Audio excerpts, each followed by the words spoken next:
هنوز رفیقای پاکستانی تو برگر پاکستانی بود که بهتون تمرین میداد.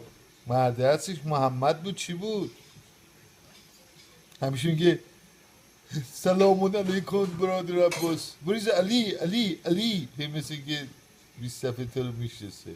اینی که میگم با بچه هاش میامد شبای جمعه بازی میکردی. اون یه بچه داشت. حالا 3-4 تا دیگه هم باهاش هم میشه.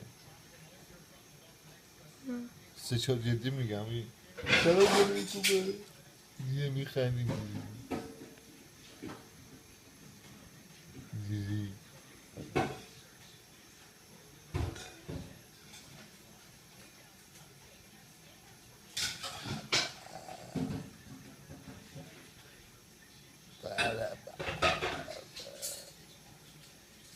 آقا این غیر قانونی تو در از بدون از من اجازه بگیری فیلم میگیری یا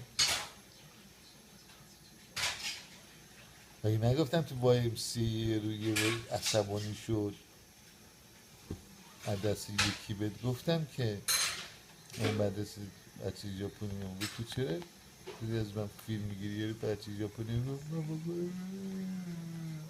نه من تو دیدم از من فیلم میگیری داری فیلم میگیری؟ نه به چی؟